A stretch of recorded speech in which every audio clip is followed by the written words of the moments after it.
You can say things with satire and allegories that you can't say in other ways.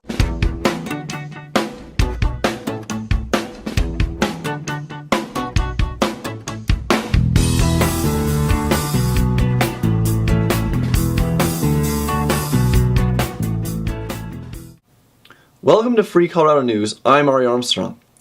Recently I interviewed Reggie Rivers, former football player and now sports commentator and author. The Colony, A Political Tale, is an allegory about foreign policy told through two colonies of ants. And so I recently got a master's degree in global studies at the University of Denver, and I wrote this novel as my thesis. It's basically about how powerful nations dominate weaker nations, and I use these two ant mounds to illustrate that.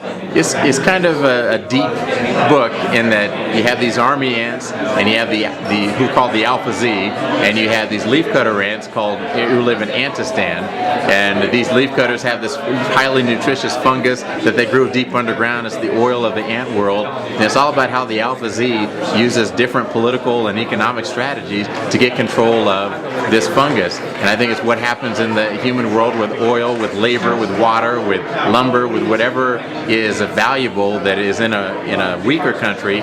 Powerful nations find a way to take that.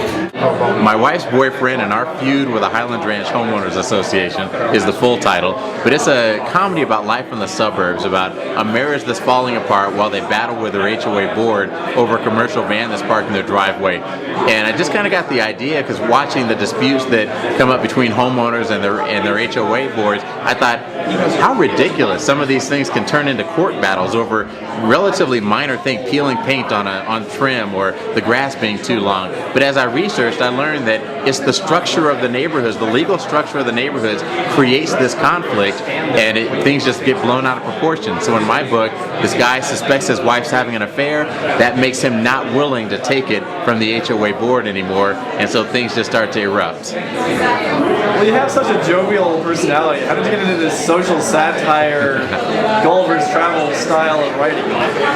Those are the books that are most interesting to me. I think that you can say things with satire and allegories that you can't say in other ways, or you can say more powerfully, I think, through satire. And so that's really my ambition in life, is to do social commentary, but in an unusual way, to find different vehicles to say what I want to say about different things.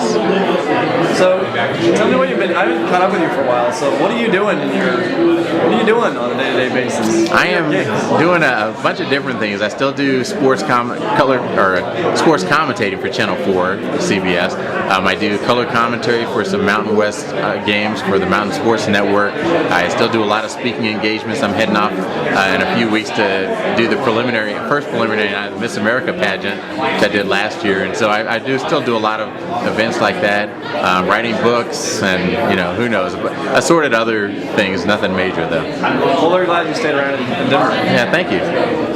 Me too. Check out my book about Harry Potter's heroic fight for values at valuesofharrypotter.com.